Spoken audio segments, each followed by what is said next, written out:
Run It Back Nation, what is good? It is your boy DJ Eastwood, Run It Back Philly, and we finally got all four. We got all four of the 4-point play, man. Jay the Bull, Unc Dove of the Big Steppa Podcast, Tone to Shields the second of Chalk It Up Sports Philly. We got the entire 4-point play on the panel, and we're just going to chop it up, talk about some things. Hit the like button on the stream. That helps us out greatly. Of course, that pushes the content into the YouTube algorithm.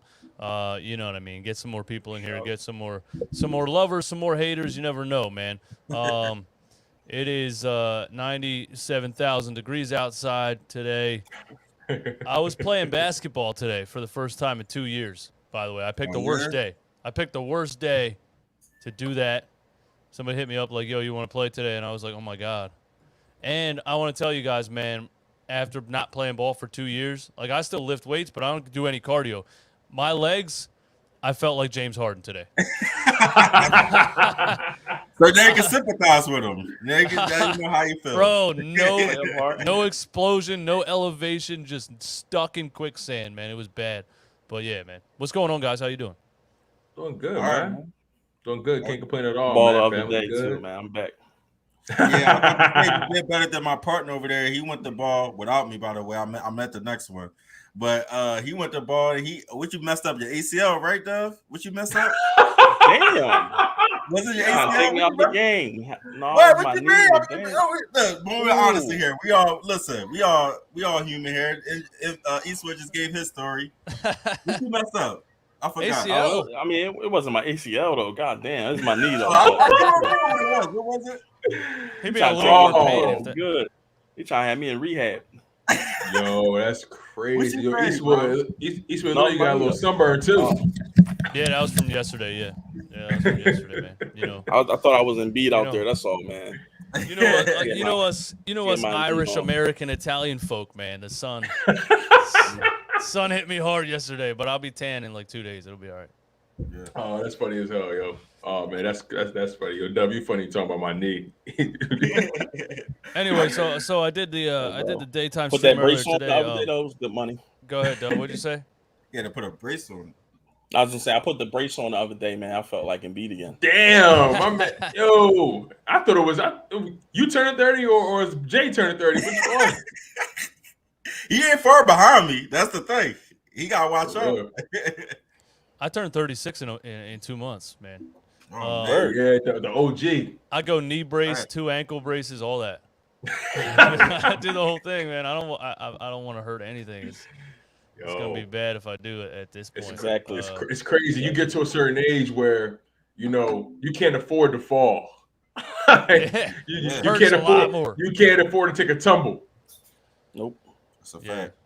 Yeah, you take your kid to the playground, you're like, how you even climb this thing, man? It hurts my knees and all that. Yeah. Anyway, I did the stream today, and I was talking about, the Lakers hiring, I always forget this dude's name, Marvin Ham? Darvin Ham? Never heard of him. Darvin Ham, yeah. Susan, never heard of him. Never heard of him. I never heard of him either. That's the first thing I thought when I saw it. I have no opinion because I never heard of him. But what I think is that, I mean, it's interesting to me because we thought the Lakers Philly fans were hoping maybe the Lakers would pry Doc Rivers away from us just being obsessed with the big name, the Lakers being the Showtime Lakers and whatever, LA lifestyle, LA big names and lights. And Doc has been traded from a team. He's been fired twice. And now the Lakers chose a guy that 2 of the people in this panel never heard of over trying to pry Doc Rivers away from Philadelphia. So I never heard of him either, but I can hold you. That's the thing with me. It's like the Sixers are now sitting here coming back next season with a coach that's been traded, fired twice, and the Lakers just chose someone we never heard of. I'm not saying he's nobody. He was on a championship roster, but so was Brett Brown in San Antonio. Somebody reminded me of that today. So, assistant coaches of championship teams that doesn't always mean you know what you're doing. But it's just interesting to me that they chose him after some of that little bit of Doc Rivers hype. What do you guys think about it? Because what do you think about Doc Rivers coming back this season? Because I've been out on this guy for a minute now, and I just feel like this second year I didn't see any progress. I kind of saw the same thing, the same stubbornness, the same lack of development in younger players, and I don't know what could possibly happen in a third year that's going to be better than the first two that I just saw. So I don't know. Maybe I'm asking you guys for some optimism, but I just think bringing Doc Rivers back again is just I don't have a good feeling about it at all. If you want optimism, I should go first. Who got optimism? Who got it? Who got it? I might have some. Might have some. You know, when you think about it from this perspective, it's like okay, find the optimism. You got it. So it doesn't have to be. I mean, no. Because I kind of want to give a balanced approach because I already know what Eastwood about to say. I know Jay about to jump off the cliff. So I want to try to give people a little bit of balance, a little bit of parity, right? When they brought him in, he signed a 5-year contract, right? Yeah, I believe so, right? Oh my God, 5 years. Yeah, I think it was 5 years. I think so. Okay. So we're entering year 3. You know, all right. Let him finish out year 3. Then you could think about transitioning because you gonna owe him the money anyway. You might as well get your money worth. You might as well get your money's worth. I didn't realize it was 5 years. All the bad signings this team has made, they signed Doc Rivers. So they were like, you know what? We didn't do enough bad signings in this process era. We're gonna go ahead and sign. I wouldn't have been mad if they signed somebody we didn't know because lately those been the coaches that's been hitting. Like think of the long-term coaches. Think about the coach. Or think about when Quinn Snyder was in his prime with the Jazz, right? Quinn Snyder's still a good coach, but when he got to the Jazz, he turned that team around, right? Then you think about the coach for the Memphis Grizzlies. He got that team playing on a whole other level. You feel what I'm saying? Willie Green. Well, he's known, but he's not a big name coach. You know, you saw what he did with the Pelicans. Without Zion Williamson pushing the Suns to 6 games, right? So there are these lower tier, I guess you'll call them no-name coaches who are starting to make a name for themselves. And I wouldn't have been opposed for bringing in a guy who hasn't really done the job before. Like, I'll be honest with you. I know everyone knows his name, but I wouldn't have mind if Sam Cassell would have took over. I wouldn't mind because then we'll get a fresh voice. You know what I'm saying? Like the NBA is very notorious for, recycling coaches, and I would have loved to see Sam Cassell get an opportunity, and hopefully it's here. But who knows? Somebody might try to pry Sam Cassell away with the job. You never know, man. Yeah, and you know what? Two former Brett Brown assistant coaches have now made the NBA Finals. Monty Williams and Celtics head coach. I always mispronounce his name. But I think that would be, I don't know, the worst thing because they've done a lot of bad things in this process. But if you let Sam Cassell go and then come on, like how many could we do? How many? You know what I mean? We miss on players all the time, and now we're missing on coaches left and right. Right. Anyway, go ahead. Build your brand online with a Yikes. Jay, what do you think? Yeah, Jay, go ahead, Tony. If you had another point, go ahead. Oh, no, go ahead. Basically, I'm going in this with some optimism just based off being a fan. But outside of that, I think Doc Rivers is exactly. I mean, the expression "teach an old dog new tricks" is really real, and I expect that Doc Rivers is going to be anybody else but himself next season. But what I will say is maybe we'll come out with a better team, and because he's a guy that he proved that he's a guy that can get it done with the right team. It's just that he's not one of those guys like the Nick Nurse who what's the Boston's coach name? Like I feel like they're good at constructing what they have. Like whatever they're like a hand dealt type of coach. Like wherever the hand they're dealt, they'll make the best of it. Doc needs a good hand. Doc needs a good hand to win that round. You know what I'm saying? So if we give him a good enough hand, maybe we'll get it done. Because I don't want to say that. I mean, you can't ignore the fact that the guy got us to 2 number 1 seeds. That's something. That's the credit you have to give him. But when it comes to, I see he's like, yo, gotta give him that. But I'll give it to him. I'll give him the credit of at least keeping us a competitive team. But outside of that, he just doesn't seem to be like the type of guy that could get you over the hill if there's obvious flaws in the team. He doesn't know how to adjust the team flaws. He doesn't know how to adjust the team lineup to get it where we could get it done. But like I said, maybe Daryl Morey would give him what he needs where he can't mess it up. Like, you can't screw this up. Like, you know what I'm saying? Like a can't screw up situation. That's the only hope I really have. But if we come in, I'll tell you this: if we come in, we're back here on 4-point play, talk about how our roster looks incomplete in this area and that area. Then please believe that that's probably what's going to happen, and it's going to be that way through the season, and it's going to probably be the thing that gets us out. Because almost everything that we said was going to be an issue since Doc Rivers have gotten here has ultimately been an issue in the biggest parts of the season, which is the playoffs. You know, we said that him not being able to, I don't know if not to go off on a tangent or sidebar. Did you guys hear what Gilbert Arenas said? Yeah. I heard he told Brand not to hire He said Doc Rivers will ruin your team. Doc Rivers will ruin your team because he doesn't know how to coach Ben Simmons.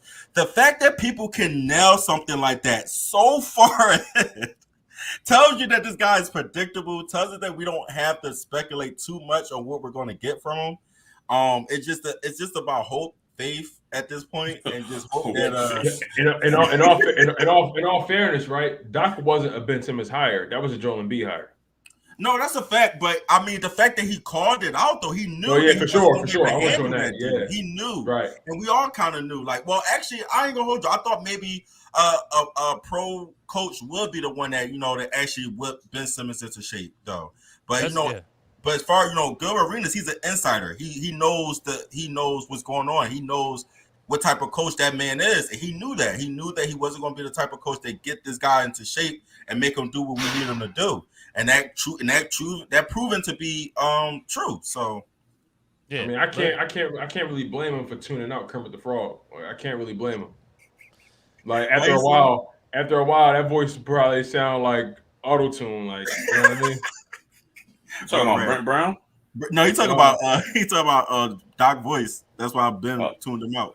Hey Ben. Shoot.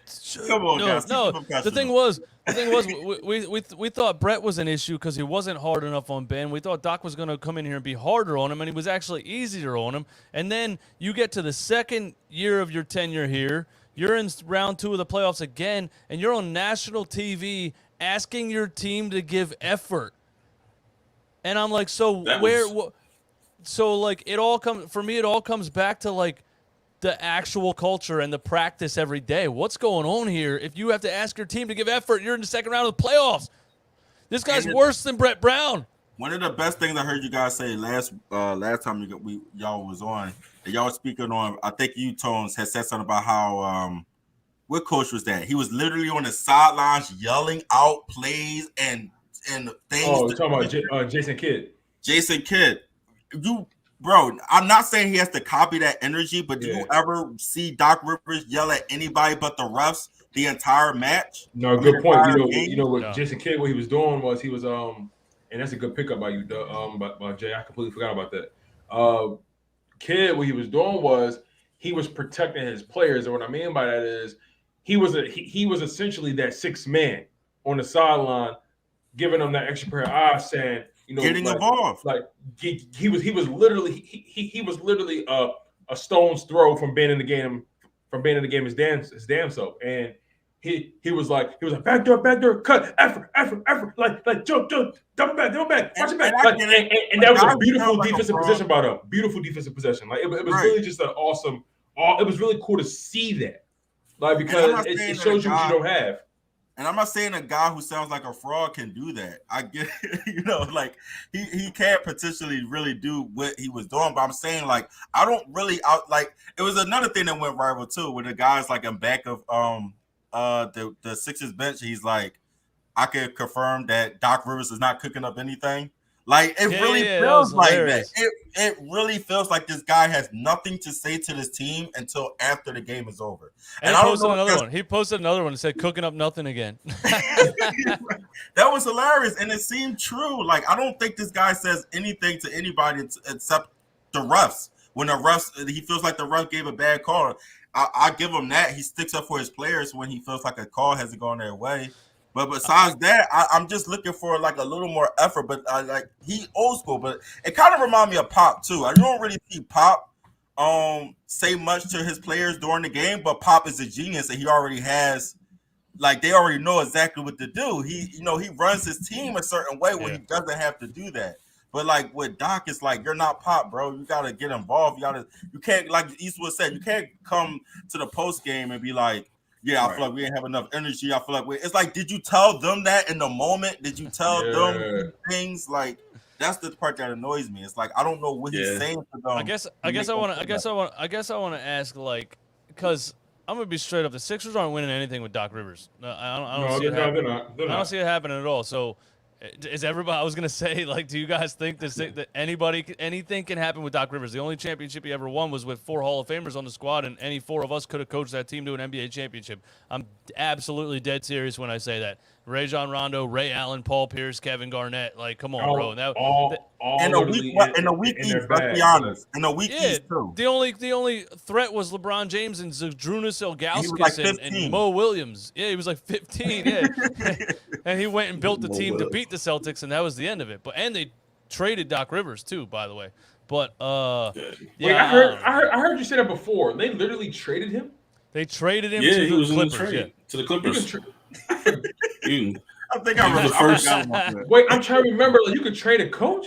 Yeah, they traded. That is hilarious. They got a first-round pick back for him. So you're like, if I want to fire this guy, but you're going to give me a first-round pick, let's go. I'll take your first-round pick. And Who did that first-round pick become? I didn't look into that, but then he didn't get it done in L.A. and they fired him. That's a good question, though. Yeah, that's interesting. Jared Sullinger or somebody. Dub, what's your take on Doc Rivers returning? Doc Rivers is stuck in his ways, bro. And that's my main thing with him. Like, some coaches, rightfully so, like, you can't even be mad at him that he's stuck in his ways. He's been in the league for how long? He played ball for a long time, then he went into coaching, and he never gets any real backlash. Although last year they tried to start bringing it up, about the 3-1 leads. But that was only because it just, at this point, it was just terrible. Like, it's like his third one. So, I mean, Doc Rivers coming back to us, I never was a fan of it when he came the first time. I don't think he's the type of coach that we need for the culture that the Sixers should be having right now. We're a younger team. We don't have that many vets. We need a coach that's like into analytics and stuff like that. I think that would change everything.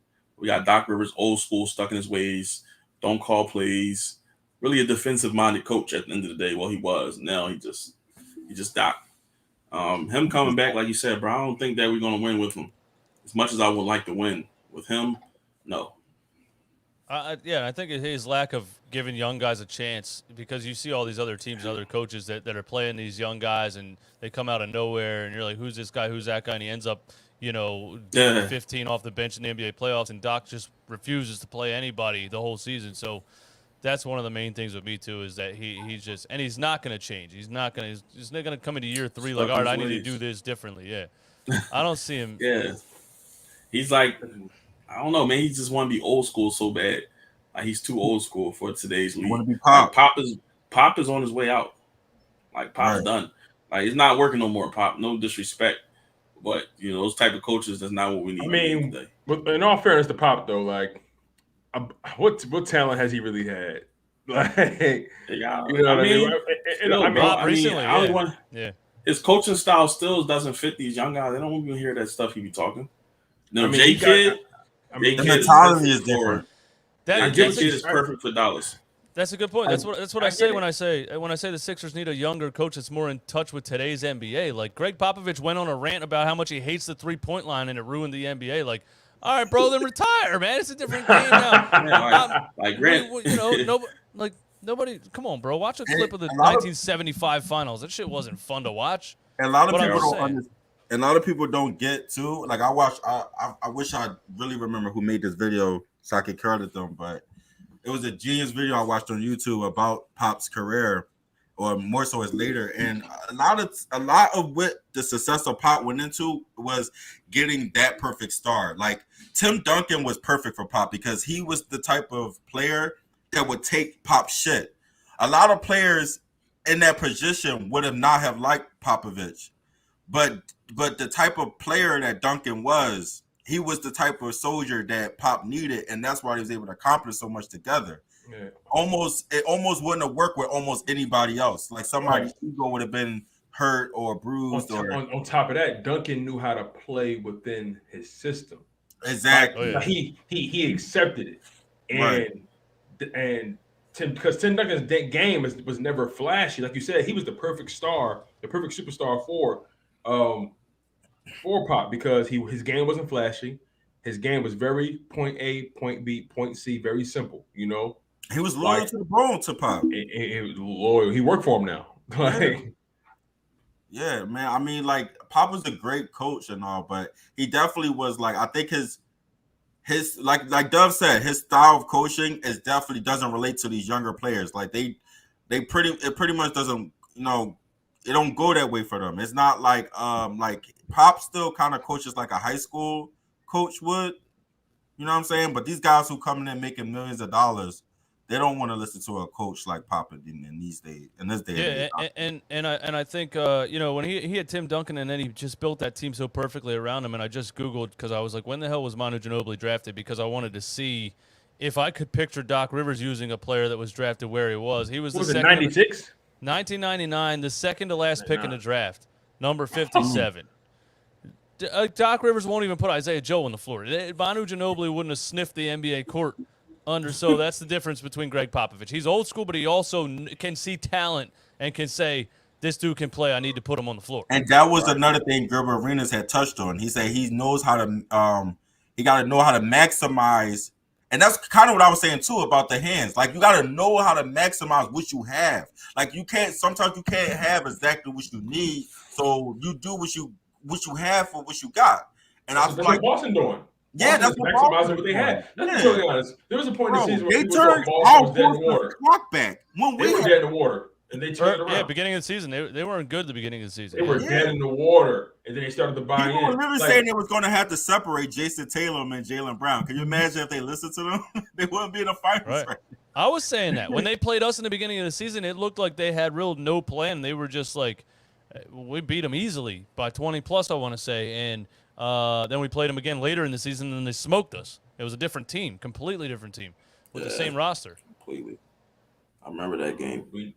Somebody said we need to blow it up. And what way, though? Will people say blow it up? Yeah. How can you blow it up? How do we blow it up? Exactly. Like, what exactly do? The only person I really want to go is Doc. I don't really. I mean, even with Harden. I mean, I would like to get a good piece back for Harden.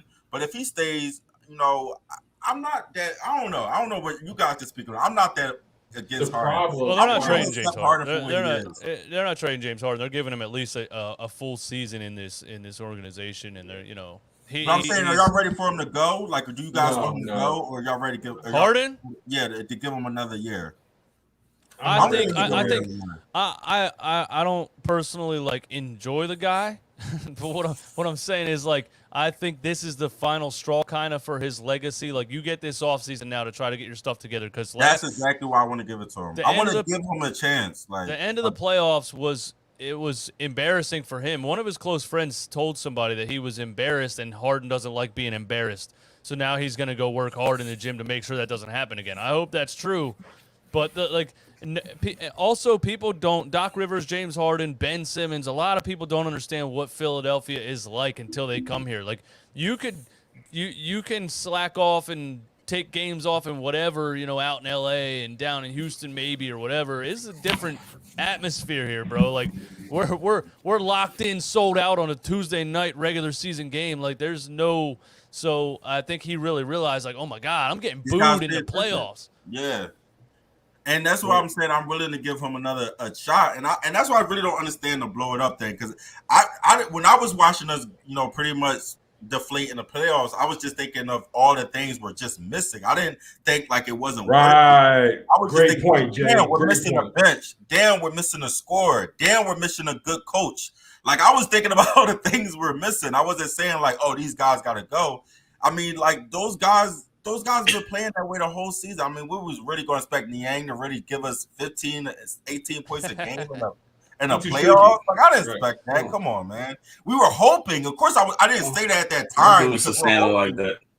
I'm just saying, like, we're hoping at that moment, so we're not being 100% honest with ourselves because we don't want to be too negative. But I mean, come on, like those guys really coming out and performing the way we needed to, it wasn't never going to happen. So let's work on that. Let's get some real talent on the bench. Let's get a real scorer that can put up points. You know what I'm saying? That's not Tobias Harris. The only person I say we need to move on the team outside of Doc Rivers is Tobias Harris, and that's only because he's just not good enough for that type of money. We need to find somebody good enough for that type of money. He handicapping us. Say that again. He handicapping us, man. Yeah, he's handicapping us on that shit. Because he's and I want to give him some respect because like in a lot in those playoffs, he was one of the best scorers on the team, but just not good enough. And that's not exactly his fault that he's because I would love to have him for a different price check. You know what I'm saying? For a cheaper price. But we could get somebody for that price. We could get somebody who's really you could thrive in that position, in my opinion. So speaking of that, when you watch that Boston-Miami series and you just look at two teams that just have a lot of everything, it seems like we lack, like depth, a guy off the bench like Tyler Hero that can give you buckets, a dog like Jimmy Butler, Grant Williams, Robert Williams, Al Horford in the middle. Oh my God, we just need athleticism. I think we lack. I really think we lack. But when I watch those games, I see a different mentality more than anything. I see it. Of course, they have a little bit more depth, but let's be honest. Boston is only going about 7 or 8 in that Miami series. Boston was only going like 7 or 8 deep, maybe. Yeah, so, I say that a lot about teams. I'm like, you don't need deep. You don't need to be the deepest team. You need to have the best 3 guys. Right, you need the right mentality, like Grant Williams. Like Grant Williams was very vocal. You need somebody that's gonna. Let's be honest, right? Grant Williams. There was moments in those games. There's moments in that series, and just throughout the playoffs, where he talking to Jason Tatum, like he's like, he vocal, like, and he's a role player. You get what I'm saying? Like we don't have role players who are willing to go out on a limb and get check the superstar. You know what I'm saying? Like, or we don't have reliable glue guys. Like who's a glue guy? Who's our glue guy really? Niang. Stop, man. Is that French for glue? Like bro, we don't have one. We don't have someone who we don't have nobody on that bench or anybody on that roster that got that dog in them. Like so to me, there's a clear-cut disparity in mentality. There's a clear-cut disparity in approach to basketball when I'm watching these teams versus us. We play slower. It seemed like these teams just play with a little bit more sense of urgency. They play with a bit more passion. Oh yeah. Oh, and I forgot one. Matisse Thybulle, he got to go. Oh yeah, for sure. I agree with that because he has value. I agree with that because he has value. I'm so mad that we kept him instead of Steph Curry. You're not wrong. It came back to haunt us a little bit. It did. Yep. I'm sure got Maxey is good.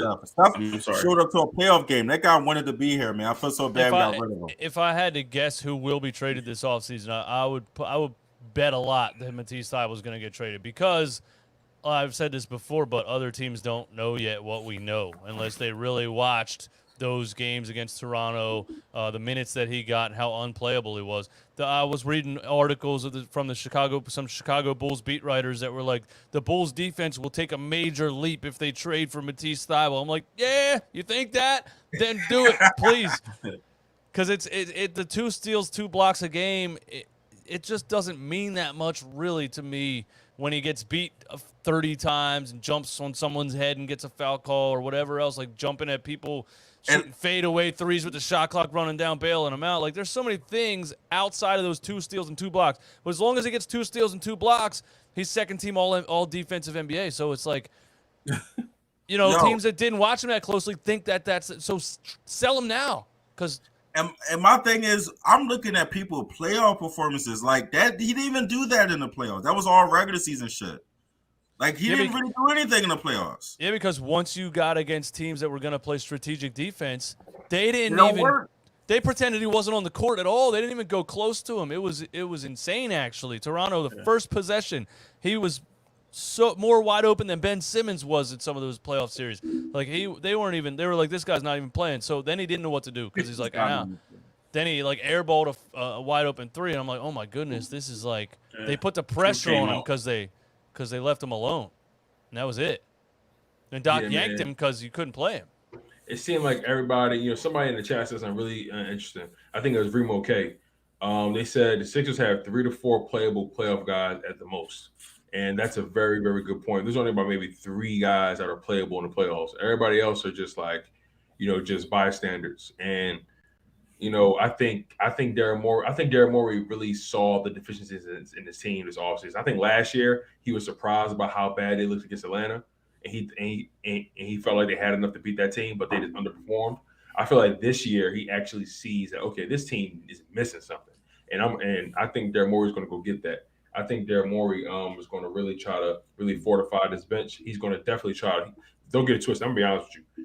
Don't be surprised if you see a Tobias Harris Matisse Thybulle package. Like that's probably the best package. It's going to happen. It's going to happen. That's the best way to do it. I just think there's a lot of stuff he has to try to do in one all season. So, and somebody, Nicky Steve said, answer the question of the title. They're closer to rebuilding than contending. That's the title. The question that I put on the title of the stream is, are the Sixers close to being contenders?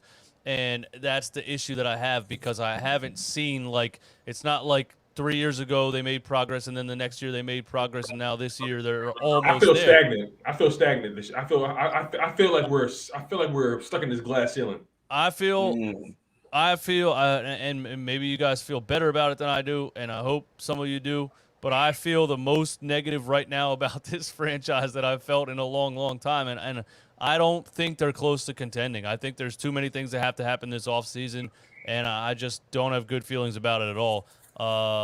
And that's where I'm at with it. I'll say this. I don't see the light at the end of the tunnel. It's like we reached the end of the tunnel and it's just a wall there. There's nothing there. We're stuck inside the tunnel. Here's the issue for me. I would say the problem is not that we're that far from contending. It's just that we're kind of like where everybody's so good right now in the East. This is like the worst time. This is the best the Sixers has been in years, but also for a lot of other teams.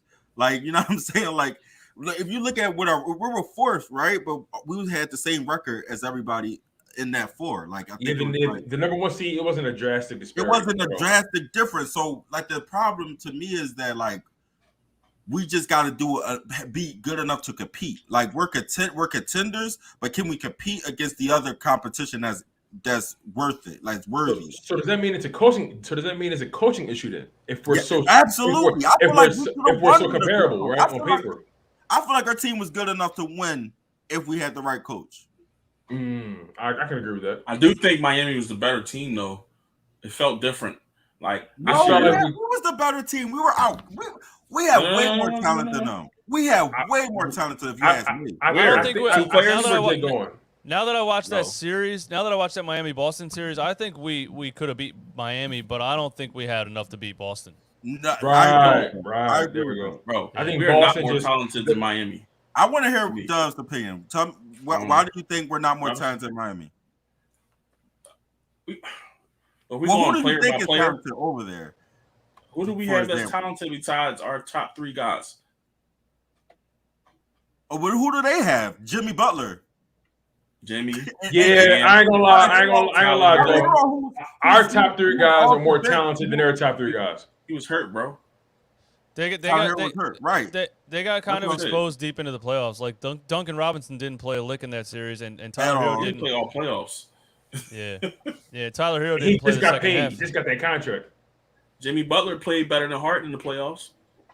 100%. Jimmy Butler's a stud. I'm not doing Jimmy Butler at all. I'm saying literally that's all they have to me, in my opinion. It shows. What do we have besides those 3 guys and the guy that's getting paid $180? Yeah, I honestly think it's very similar. I said that today. I think Jimmy Butler had to score 47 points for them to win in that series, and Joel Embiid has to score 47 points for us to beat anybody. So it's like, I feel like it's a superstar and a roster that's just not good enough around him. I can get my head around that. That's probably about right. I just think that it was a different feeling this year than it was last year. Last year we lost to Atlanta, and it's like, how the fuck did we lose to these guys? You know what I'm saying? Like, we were clearly the better team all around the board. Atlanta was never supposed to beat us. You know, they weren't supposed to get there where they were. Yo, when they got to the East Conference Finals, they got smacked. I would agree with that too, Dove. I feel like you're right about that. Last year seemed way more out of place than this season. Like this season seemed about like we lost, but then we come right. We understood a little bit more how we lost because they played harder. They was an aggressive team, and I knew going into the series how they was going to play us, and it turned out the way that most would think it would turn out. You know, and they won. They just happened to win. But I just think like blowing the team up. I wouldn't say blow up. Make some changes, definitely. Throw a little. I don't ever want us to be top heavy. I just don't see anybody on Miami as like unguardable or unstoppable, or you know what I'm saying. I just think they're just very well coached. Erik Spoelstra is one of the best coach in the league. I feel like if we had that, we had a solid coach, Who's unstoppable on our team? Embiid. Is he? Let y'all tell it. I'm asking you. That's not going there tonight. That's not a bad point. That's not a bad point at all. Listen, I'm being honest though, bro. One-on-one Joel Embiid's unstoppable. With all due respect, it's not that. How can I put it? It's not that complex to eliminate a center. Like, we talked about this before. Yep. It's not that he eliminates complex. Himself. If you can triple team him, if nobody else is stepping up, so you can triple team him, then that's all you got to do. He can't do anything against three players. He's just going to offensive foul. You know what messes me up? He needs a center needs space more than anybody. Yeah. You know what messes me up about Doc Rivers? He's so old school, but you got your center at the 3-point line, and you vouching for it. Not one time all season or last season did he ever say anything about Embiid being at the 3-point line. I honestly Doc think Rivers is a jackass, bro. No, Doc Rivers is definitely a jackass, but I saw Joel Embiid's game change when he broke his face. I definitely saw him not backing down there. No, his game completely changed when he broke his face. And people don't bring up the fact that he got smacked in the face too. Then after that, you know what I mean? You don't know what like. He could have had a headache. He could have blurry vision. Goes back to that Toronto series. We should have finished it sooner. We played with our food in Toronto. We should have finished that series sooner. He definitely shied away from being in the post and creating contact once he was wearing the mask and all that stuff. Like that's just what it was. I think he was out there like I'm going to try to do what I can, but he got smacked in the face by Bam, and it was like he was on the floor holding it like I don't know, man. You know what I mean? Maybe that just changed his game a lot. Bam. I think we all agree we need a healthy Embiid to do anything. We definitely do. But I would say this though, right? Eastwood is right. He was not being himself. But my thing is, this is why I say it comes down to coaching as much, and this team could have got it done. Because even with Embiid being out there, why can't you cook up something? I'm not a coach, so I'm not going to like I have the answers. But as an NBA coach, you should have an answer where you still have that guy out there. Put him somewhere where he at least give you a chance. Just let him just chill out at the 3-point line. Bro, it was at that last game against Miami. Almost every basket we didn't miss. There was nothing but Miami jerseys catching rebounds. Like the whole team, like we couldn't get a single offensive rebound or defensive rebound because there was nobody down there. You got Embiid and that's. Do we have the personnel? I was just gonna say that, Dove. I was gonna just ask that. Like, what's more of an issue, Doc Rivers or the fact that he has nothing to work with? Because, like, when you're giving him George Niang and Danny Green and like maybe Furkan Korkmaz, like none of these guys can jump over a pencil. You know what I mean? Like none of these guys can. They're not gonna beat PJ Tucker to the ball. I said, I don't have the answers, but how can for Miami Heat players being around the rim on every offensive play doesn't seem like they have a lot of players that don't. Tobias Harris doesn't box out. James Harden doesn't box out. We have a lot of players that play a lazy game when it comes to rebounding. A lot of them. Absolutely. That's so annoying. That's so annoying even in 2K. Like, go get the board, bro.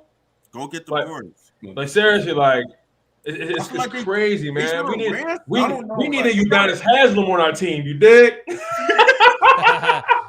That's what we missing. We need a big perk on the sideline or something. No, we had our dude. We had Scott.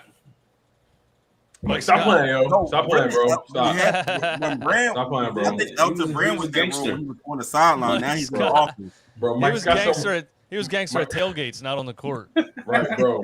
Mike Scott somewhere getting tatted right now. Stop it. I'm not even talking about a tough guy. I'm just talking about like an old head motivator. But guys, I'm not even talking about like a tough guy. I'm talking about like an old head motivator. Someone like an old head on the sideline that just, telling them what the F to do. Like we said, Harden was doing when he first got there. But see, the thing is, Harden can't be that all the time because he has to focus on playing his own game.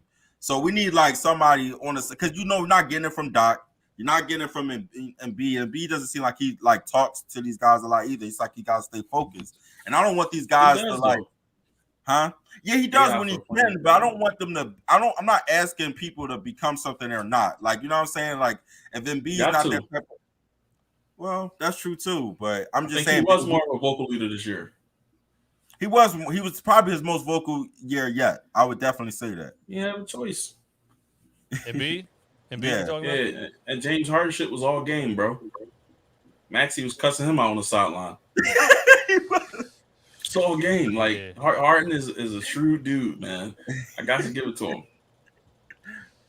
Every day I think about James Harden, I think about if we should ever made that trade. I think about it too. Listen, I said today that I'm getting really close to crowning James Harden as one of the biggest frauds in NBA history. I mean, he might be. I wanted to give him a chance to prove it not, but when you really look at his run in Houston, I mean, I'm not saying he wasn't talented. He was amazing, but he shot almost 10 free throws a game, and they were just giving him everything. And every single season, when the playoffs started, they stopped calling it, and his game changed, and he didn't know what to do. And last year or 2 years ago, when they started saying blatantly, like, listen, leaning into a defender, we're not giving you the foul. Jumping sideways, backwards, whatever else, we're not giving you the foul. All this stuff, they're not giving him the calls anymore. He's still playing like that because he can't change his mindset or retrain himself how to play. He's so used to hooking somebody's arm and, like, throwing the ball up and screaming at the ref. Like, they're not giving him the calls anymore. And ever since that happened, it seems like his game is very easy to stop, especially now that he kind of seems like he lost the step of, like, athleticism too. So it's like it looked really predictable with the Sixers, especially in the playoffs. Like, it was very like he's either going to shoot that step back three that's not quick enough anymore, or he's going to try to drive past me and, like, plow into people in the lane. It was just, I don't know, man. I feel like he foul baited most of his career, and every time he got to the playoffs, he didn't get the calls anymore, and he couldn't get it done. And Chris Paul's the same way to me too. He can't jump over a piece of paper. Like there was moments where I'm like, James, just jump off, just go for the layup. Like, stop trying to like create something. Just score, bro. Just score. That's favorite John. Just score. Like 2K James Harden better than real life James Harden. Like, it's crazy.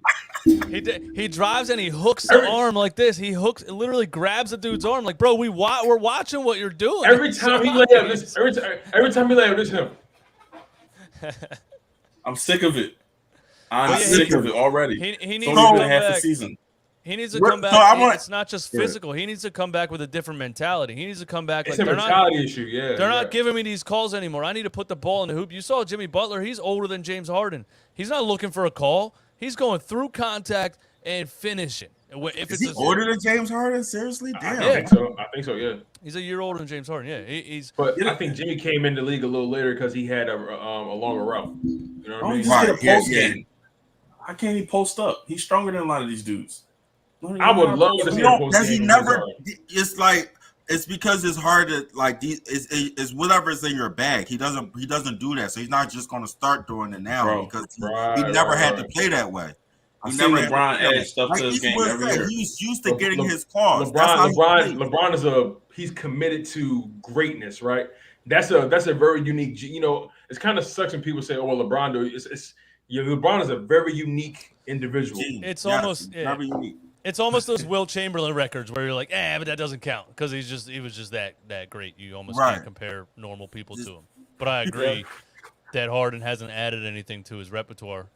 And I'm the last thing he added was the step back. He didn't come in with that step back. He added that. Right. And people were calling him a genius. I would love for him to have a mid-range game. He has no mid-range game either. How to get a midi. He has. If it's one thing I want him to work on this season, that would definitely increase. And that's why I have to kind of disagree with you there, Eastwood. At least Chris Paul got an undeniable mid-range.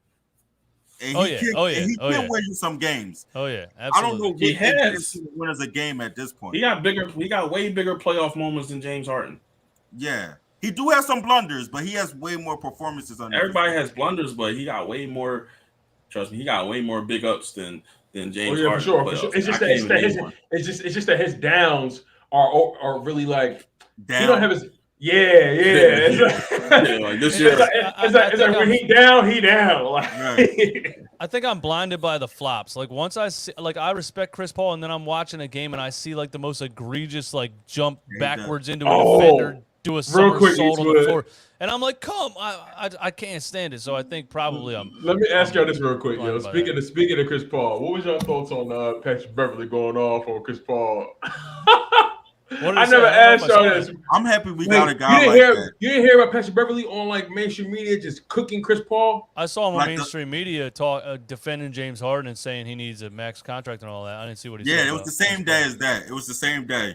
He also was terrible. Cooking. He was defending James, but cooking Chris Paul. He obviously likes one more than the other. He called CP3 a cone. Like he don't James Harden. He just called him defense. He said that's what people call him behind his back. He said that's what they call him. Like that Chris was Paul really was known personal. as one of the best like two-way point guards in NBA history. He was always a good defender. Yo, that was hilarious. He played better defense than Patrick Beverly.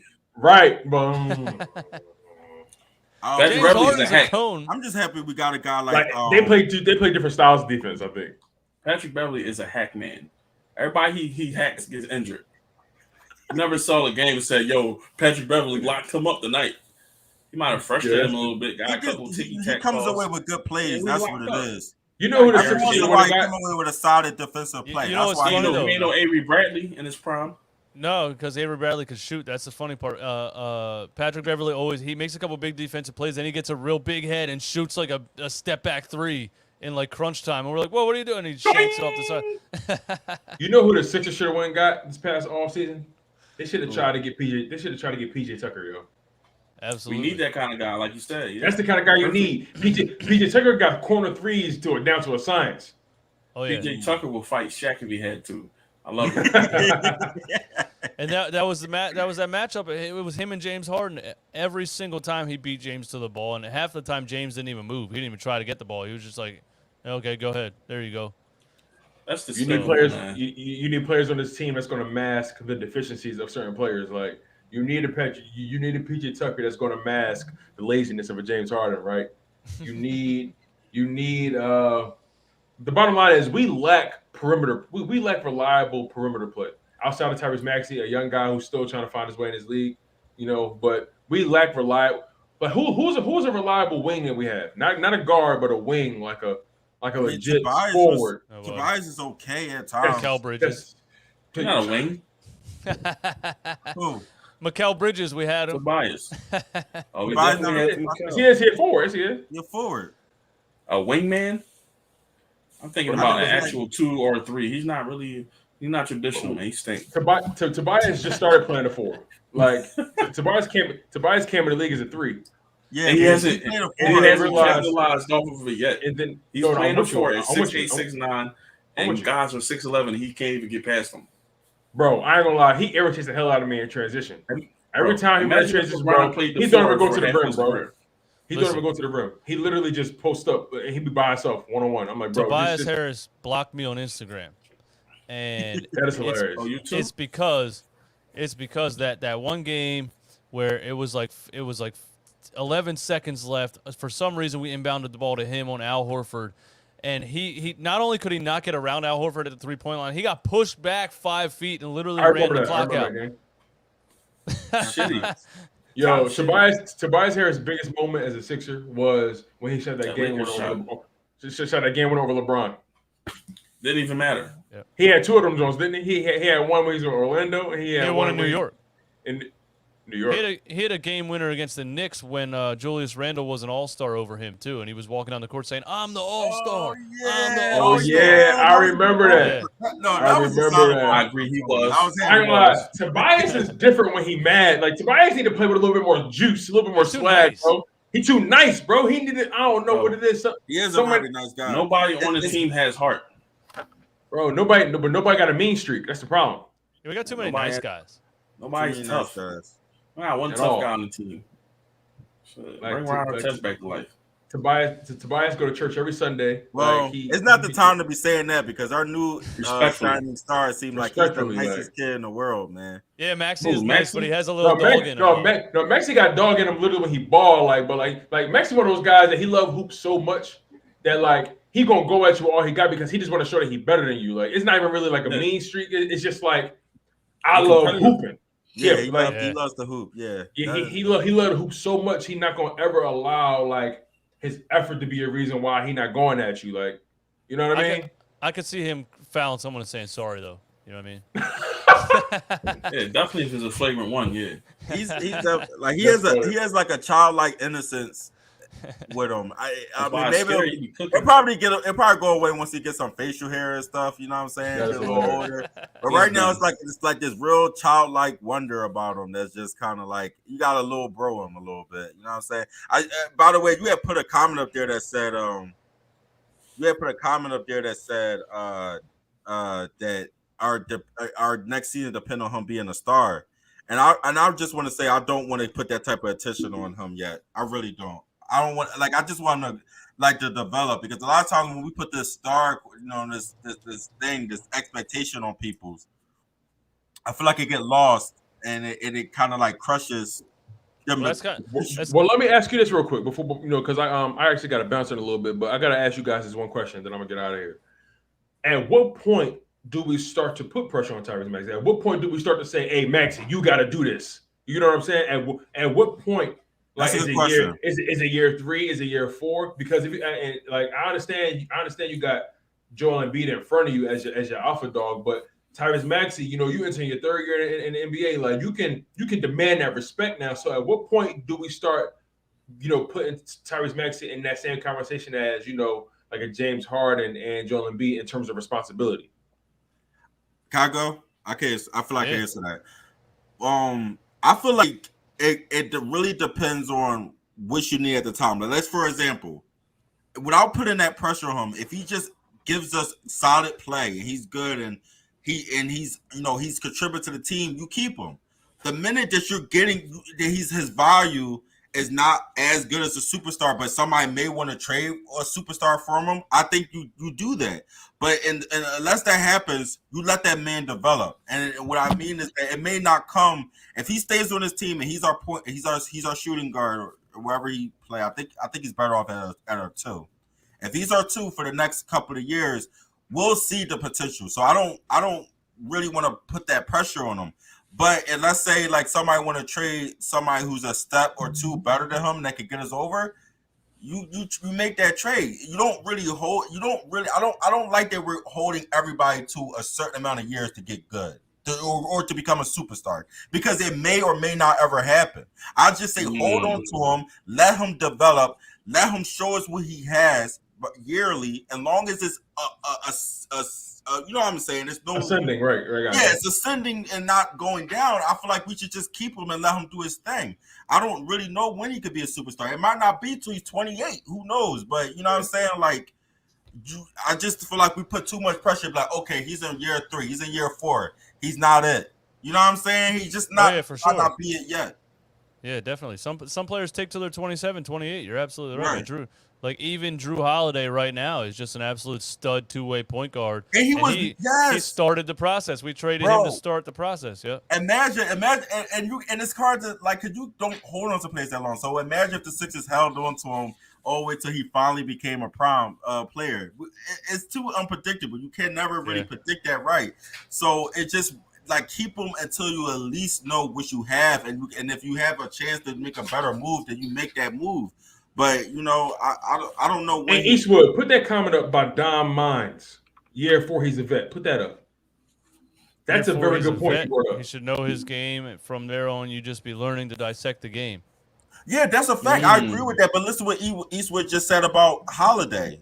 He's even if he was a veteran by then, he still didn't become the Drew Holiday of winning championships until now. But that's his point though. That's exactly his point. Drew Holiday found his game. Now Right. now he's starting. Now Drew Holiday's in that position where he's dissecting the game. He's continuing to learn how to take advantage of angles and leverage, and he's at a point in his career where it's not just about talent anymore. It's about, like I said, angles, leverage, tendencies. You know what I mean? Like really scouting your opponent, because Drew Holiday is a great two-way player, and he ended up in the perfect situation in Milwaukee. Like that's probably the best situation for him. But he doesn't have to. He's a number 3. And he guards the best player almost every night. I agree with that. And like I said, unless we see something in Maxey's game that just like breakable, like this is going to be a thing that holds him back. I don't think you get rid of him ever until, like I said, somebody trying to trade for something that is going to change the culture of this team for the better. Like, this is a championship move. Like, he's a guy that he stays on your team. So what player would that take? Michael Miller said Donovan Mitchell or Bradley Beal? No. I think his potential is higher than both of those players. Ooh. Whoa. I'm such a lot of people disagree. How about this? Okay, maybe he's not potentially better, but it's any one of those trades you never know, us a contender. Donovan Mitchell here and not Tyrese Maxey, do that make us a contender? I don't really think so. I think so. I've seen Donovan Mitchell. I don't like Donovan Mitchell. Trust me, I would love to have Donovan Mitchell. Donovan played defense too. He played defense too. He does play defense, but he's also been a guy that's been known to disappear in the playoffs. You can't ignore that. He's not a. I don't think it's accurate. He's not a big time efficient shooter, and that's what a lot of people that want to form whatever they want to form about somebody to win an argument, they'll pull out his, he shoots 35.5% from 3 or whatever, like all these efficiency stats and things like that. I just think the dude is a physical stud. Like he can just go get a bucket. Like I just love watching him play. I love watching Donovan Mitchell play. And guess what? If Donovan Mitchell came to Philly, he'll be better off, because do you want to know why he's so inefficient? Because he got a guy like Rudy Gobert on his team that's offensively impotent, right? You put him with a Joel Embiid, a guy that can actually create and that can actually do his own thing, that's actually skilled on both sides of the ball. Donovan Mitchell's game is going to flourish, because Mitchell for Maxey, no problem. I would sadly do that. I would be sad about it, but I would do it. I ain't gonna lie. I'd be sad about it, but I'd be sad, but I would do it, because Donovan Mitchell's still in his 20s. Okay. You know what I'm saying? Yeah, like 25. He's 25. I'd be sad about it, but I'd do it in a heartbeat. I'm not mad at that. I just have a little faith in Maxey, but I'm not mad at that. I wouldn't be mad at that trade. I just feel like Maxey has potential. He's not even as athletic as Donovan Mitchell. Donovan Mitchell really a bucket getter. I was watching Donovan Mitchell dismantle OKC when they had Paul George and Russell Westbrook. Yeah, I know. I was saying that he was better than Russell Westbrook at that moment. And when I was watching that series, I said, "Yo, Donovan Mitchell is better than Russell Westbrook," and people killed me on Facebook for that. He's like Westbrook, but a better. He's Westbrook, but a better shooter. He's okay. Yeah, he's a Westbrook, but he's a better shooter. Yeah. Absolutely. But yeah, fellas, let me get out of here. I love y'all, man. All right, man. Take it easy, bro. All right, Tone. Thank you. This thing's always fun with you guys, man. So next week, let's try to do it again, same time, 9 p.m. And everybody else in the live chat, man, keep your head up. Things will get better for these Sixers, I appreciate y'all. Y'all take care. All right, man. Later. All right. Yeah, I think you have to look at. Right now we just have to balance. Like, how long do you think Joel Embiid's going to play? Because, I think most people would agree Tyrese Maxey could be a superstar in 5 years, maybe 6 years, maybe next year. We don't know. And it's like if you hold on to him forever because you want to wait till he is one, and then Joel Embiid's kind of done playing in 3 or 4 years. You know what I mean? It's like I feel like you have to try your best to win now. This team hasn't had a championship in 41 years. What's the average turnover rate now for a player? I feel like now more than ever, players don't have really a long time to be on the team to prove themselves. Like, what's the average turn? Like, how long do you even keep a player before you're thinking about trading them? No, you're right about that a lot. You're very right about that. Oh, 3. Damn, that's not a long time, especially when somebody's coming right out as a rookie. I mean, if you get a guy that's like already prime, like how we just got Toby, who's already been a pro, like.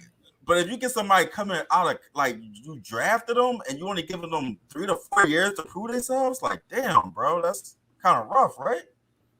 No? People in the chat I mean, are literally admitting that they never watched Donovan Mitchell play basketball, but I don't know, trying to give an opinion on it. I don't understand. Never watched him play, but here's what I think.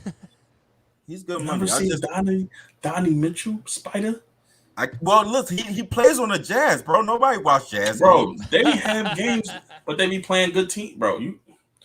Nobody. That's why bro. I'm only giving you the answer why they don't never see them. I don't have NBA. I don't have NBA League Pass, and I've seen a lot of Utah games since Donovan Mitchell been in the league. I watch them every once in a while. I'll admit that, but I mean, I was watching him in the summer league. I'm pretty sure it was a ninth pick in the draft. I think it was the Markelle Fultz draft. Markelle Fultz, Jason Tatum. I think he was a ninth pick in that draft. And then I was watching him in the summer league. He was doing like 360 dunks. He was always a freak athlete. Yeah. Yeah, he was always a freak athlete. He's a stud. I said that's the only player I would consider, I think, just because he's also only 25. So you're really just that's potential. You're really just, fast tracking Tyrese Maxey almost. Like you're trading a 21-year-old for a 25-year-old in his prime who can still grow and still get better. Right. I agree with that. That's a good point. That is a good point. So people that talk about blowing up the team, when Joel Embiid was tweeting during the Boston-Miami series saying Miami needs another star. That was scary. That was a scary moment. Do you think there's anything there? Like Joel might be getting to his kind of wits end here with the Sixers organization. Like they're on a short leash now. Like, listen, give me a good roster or I'm going to start to go see greener pastures because I could be in Miami living a life winning championships with Jimmy Butler. I would say swap out Embiid and Bam. Right. The Heat win the chip? This is a question. I think so. Okay. Especially with that culture. With that coach. Huh? And Lowry wasn't healthy either, really. I'm saying with that culture and coach, I feel like Embiid will get his title with Miami. He would be in the best shape of his life also because he has no choice. Yeah, that's what I'm saying. If you're gonna hang out with that team, you have to be. You have to be. I gotta give a shout out to Miami only on the strength that I early on said that they were overachievers and that they were all. Remember, I doubted them hard. I doubted Miami being that tough. They actually ended up being that tough. So that's egg on my face. If Joel would eventually be like, listen, guys, pull like LeBron James in Cleveland, like it's been a nice 7 years, I love this place, but at the same time, nothing's really going on here. I'm out. Would Philly hate him for it? Because somebody was trying to tell me basically that like Philly doesn't respect stuff like that, and I'm like, I get that, but at the same time, I think Joel Embiid's given a lot to this organization and not gotten much in return, and I think he can do whatever he wants at this point. He got heart on one foot. No, I'm saying, best thing ever got him, Ben Simmons, he never reached his potential. We traded for James Harden. We had Jimmy. We let him go for Tobias, or however you want to slice it. It's just, no. Like, AI went through the same shit. AI went through it worse, of course. But Joel was talking about soccer. That's the best part about this. Miami soccer team? What soccer team are we talking about, Miami? I know Madrid was playing. He said Miami needs another star. Yeah, he said Miami needs another superstar. Yeah, star. Unless we're talking about the MLS. Who watches that? I don't know about a Miami team. Not a soul. No, man. I think his translation is a little different than ours. So I think he didn't really realize how that sounded. That's what the benefit that I'm giving him. It didn't sound like he was to him that he was thinking about a trade. He was just trying to make a observation, I guess. Hopefully, I don't know. Did you think he really meant? Do your guys think he really meant like himself, or was he just making an observation? His name is Joel Troll Embiid. So exactly when I saw that, that's exactly what I thought when I saw it. I'm like, well, he is he's literally telling you he's a troll, so he probably know exactly what it sounded like. But I don't think he wants to leave here. I think he really does love playing here. I think he was trolling. He knew that people were going to react that way. He is a troll. He likes to get a laugh out of shit like this. But I think he wants to play here, man. I don't think he wants to go anywhere, to be honest.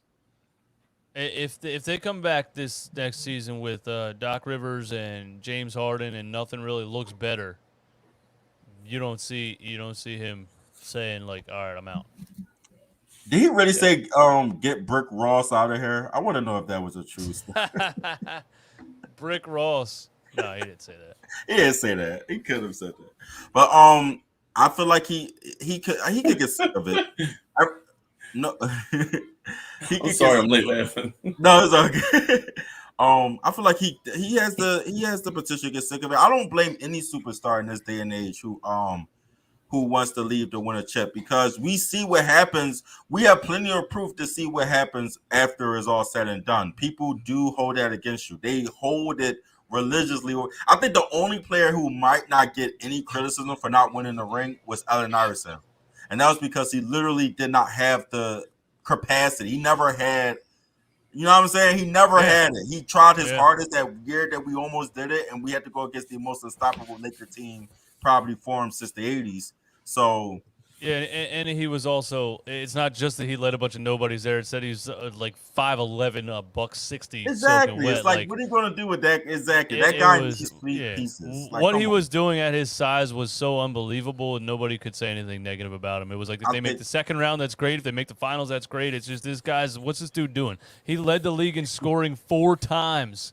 Yeah, I think that's one guy that's always going to get his flowers, and it's going to be a little asterisk of, he didn't get a chip, but we all understand why it happened that way.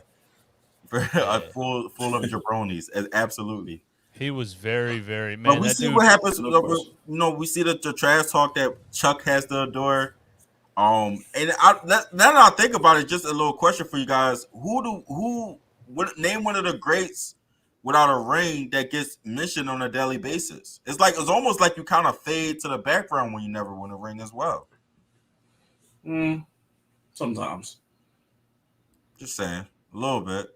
Casuals. Chuck is in front of our faces every day, or every other day on TV. So we see him a lot, so he gets brought up a lot. But it really means a lot to win those chips. That's why these players be trying so hard to get it before they get out of here. That's why Chuck was different, man. That's why I see Blake Griffin hopping from team to team, so his legacy could just be a little better with a chip on it.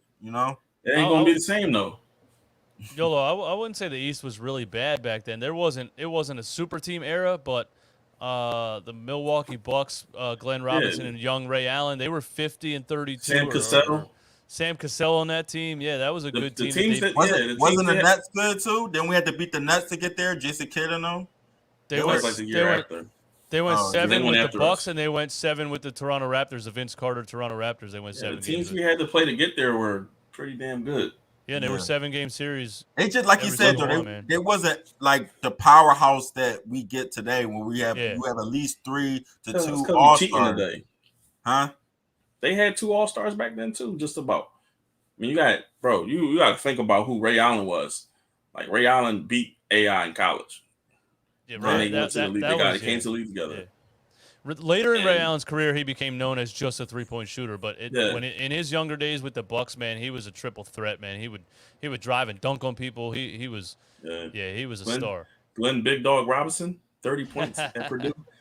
Right. Like I'm young, but I'm just saying, bro. The East wasn't bad back then. I mean, they say what they won. The East wasn't bad back then. No, the last 2 series that we played were crazy as hell. Like Vince Carter was legit in 2001. Like Vince Carter was like after Kobe and T-Mac, then you probably had Vince and Ray Allen. Like they was all in the same mix. And he had a shot to win it in Game 7 and hit off the back of the rim. But I'll remember that to this day. It was like, oh my god, that could have been Kawhi 1.0.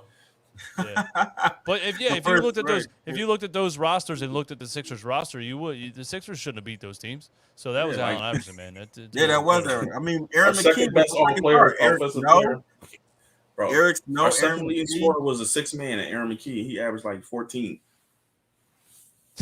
Aaron McKee. He had the wackiest corner 3-point jumper, man. That's a good question. How long is Celtics going to be a contender? Until Jason Tatum retires. I was about to say that. These dudes are like 23. These dudes are like 24 right now. A long time. Bro. Yeah, man. Another 10 years. unless Jason Tatum just jumps off of like his skill just jumps off a cliff, I don't see how they would not be a contender, man. And Jaylen Brown, they got two guys that can give you 25 Yeah. every night That's just the icing on top. that are Jaylen young. Brown. If they keep those two together, they could rebuild that team 3 or 4 different times in 10 And years. the solid 12 coach. years. The solid coach, the coach that actually make adjustments, the coach that can actually come out having a bad season and make adjustments to have a good season, the coach that can come back in games where you're trailing 19, 17 points. Like name one time the Sixers have done that since Doc Rivers have gotten here. Has we ever come back from a 20-point deficit since he's been here? Not one time, bro. Probably not. Not one time. Like we need that type. That's why, like Eastwood said, like it's kind of like. It's on death's door when you're talking about bringing Glenn back. It's like we're stuck in mud until he's out of here because what is this guy going to do? Call that young man Glenn. I know it's bad now. It's bad. He's Glenn. He's not even Doc Rivers. He got to earn that Doc back. If you're going to be Doc Rivers, he better come back with some shit. Like, respectfully. Coach Glenn. And has never had a good coach. That's a good point. And maybe that's why his conditioning hasn't been the greatest. I told you, it's two things about Embiid I said before that I'm not going to take back. That he would have been one better if he started younger. He started kind of late. But that's a testament to how great he is. The fact that he started that late, he's still as great as he is. And two, if he had a solid coach that actually helped him develop and become a monster in the paint the way he should be. Like the thing about Embiid to me is that he's a jack of all trades. But you know what they say about jack of all trades? They're a master of none. Like there's not one thing that Embiid does that's absolutely undeniable.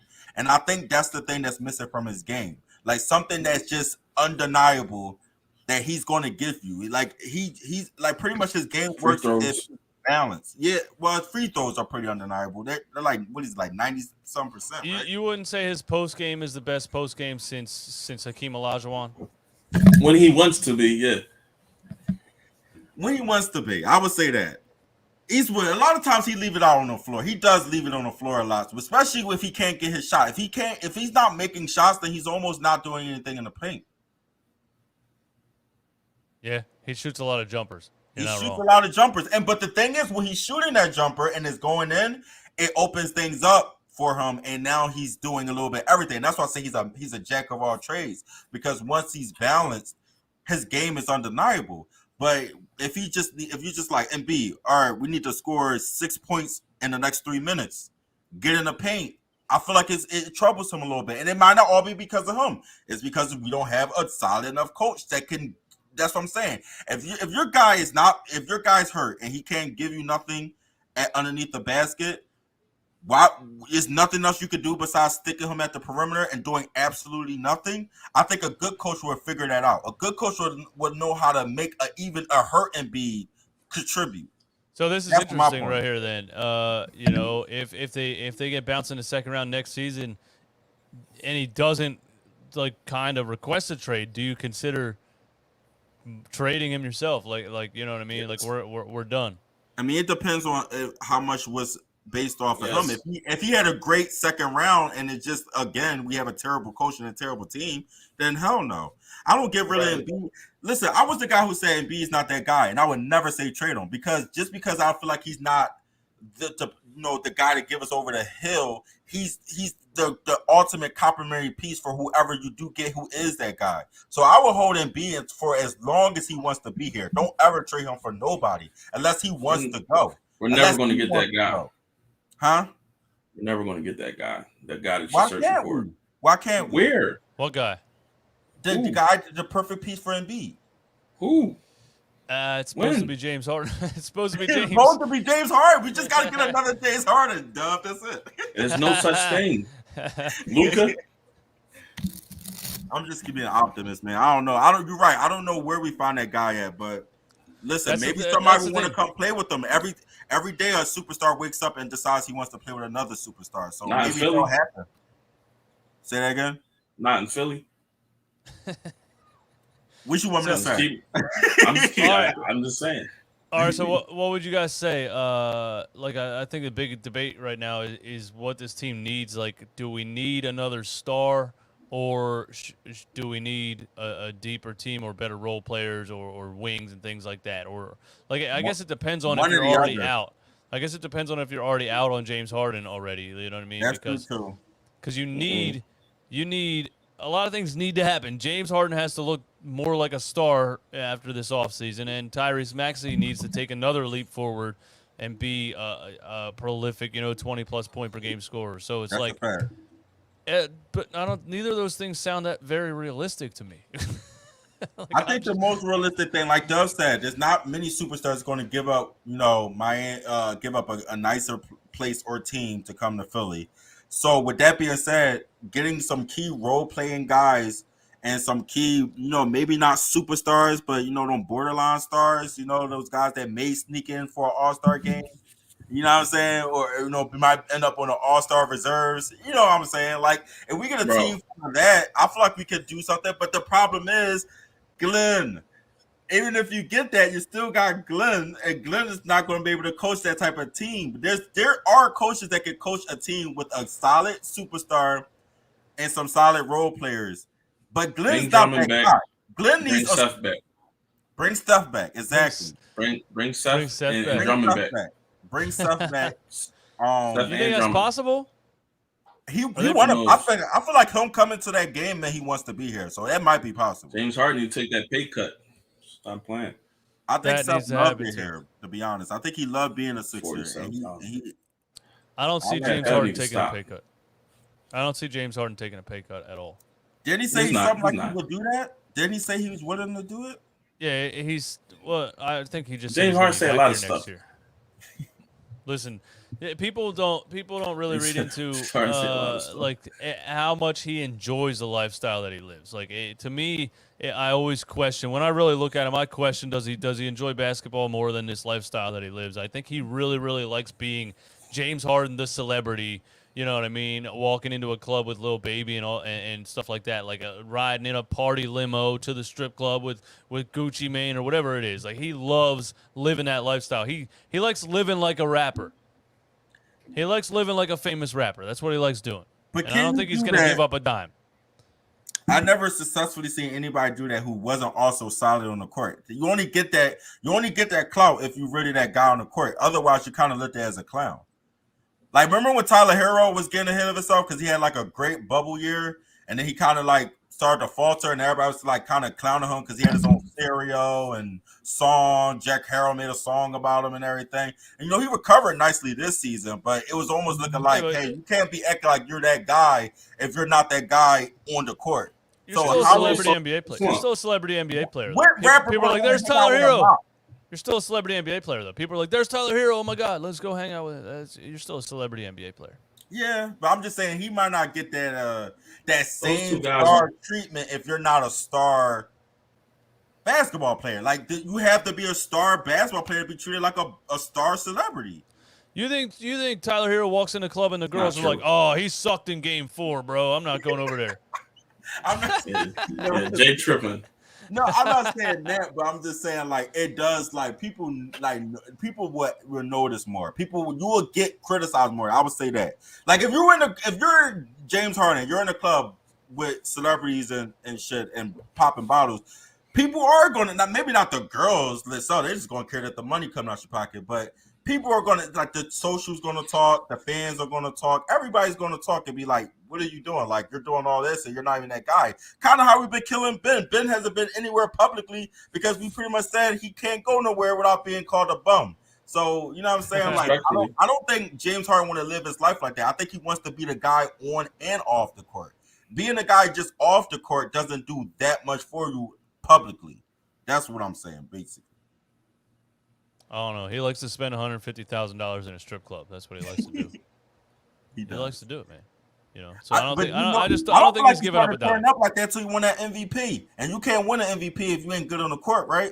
I feel like you feel like you're the man when you're good on the court. That's what I feel like. I guess at the same time, he likes his money, so he needs to play. This is his one off season to prove that he's worth another max contract. Because if he's not, you ain't gonna get that. I mean, it sounds crazy for me to say he's only going to get a $47 million year and then You're only going to make $47 million. You can't do nothing with that. What is he going to do with that? You swear? Like, come on. That's a thing too. That's a thing that I say a lot. Like the money's gotten so big in professional sports, you can be good for 3 years and just go live the rest of your life and not do anything else. That's like true. I got another $47 million. I'm good to go. I'm retired. So who knows? Man. What you think about people saying that players like James Harden and Ben Simmons have messed it up for the next CBA meeting? Meaning like it's going to be. Ben Simmons definitely did. Especially him. He quit. He quit playing. Like you signed the contract. Now you're just not going to play. Now we got to look at, okay, how can we make sure this guy's actually going to play when we pay him this money? Right. That's definitely going to come up. I think that's definitely going to come up. He messed the game up for everybody with that one. Everybody. There's got to be a thing. There's got to be I don't know how there wasn't. Some type of affinity. I guess they always just assumed you were going to come play basketball when you sign a contract to play basketball. And then there's the first guy in history that was like, wait a minute, he's actually refusing to play the game. Like at all. Refusing to show up. And everything. Refusing to show up to practice. Refusing to that's your job. Well, actually, let's not even include what happened once he got to Brooklyn. Let's just talk about what he did to the Sixers because, I mean, technically once he got to Brooklyn, he was supposed to be hurt. So, but yeah, like a guy not refusing to show up to practice or to camp, like that's definitely going to be something the league going to have to look into as far as like signing a contract. Because why do he even have a case? Like the fact that he even has a case to get his money back, that's crazy to me. He don't have a case. There's just no way. There's no possible way at all. That would go in front of arbitrators, and they would be like, yeah, we're not doing this. There's no way that would go in front of a judge. Hey, this guy quit and didn't show up, and he wants to sue us for $20 million because he feels like it was a toxic work environment. And he's going to be like, you mean to tell me you signed up to play basketball in Philadelphia, and you're arguing that it's a toxic work environment? I could have told you that from a mile away, dumbass. That's like a garbage man, but like I didn't expect to smell so much shitty shit. Like I can't take it. I went home smelling like shit, so I quit. Now you owe me $20 million. Crazy, man. Yeah. Simmons, Kyrie for sure. Harden, that's what he did. Yeah, Kyrie's messing up the thing too, man. Oh yeah, that was the other player. Yeah, I actually think I meant to say him and not Harden. Yeah, Kyrie. Yeah, him and Simmons have definitely messed up the next CBA. It's going to be a mess. It's a wrap. Yeah. All right, guys. We've been up here for an hour and 27 minutes. I appreciate you guys coming. I appreciate you guys coming through as always. 4-point play. Jay the Bull, Unk Dove, Big Steppa Podcast. Tone to Shields was on with us a little bit earlier, and we'll do this again next week, man. All right. All right, everybody. Guys. Thanks for watching. All right, guys. Appreciate you. Everybody in the chat, hit the thumbs up. Peace.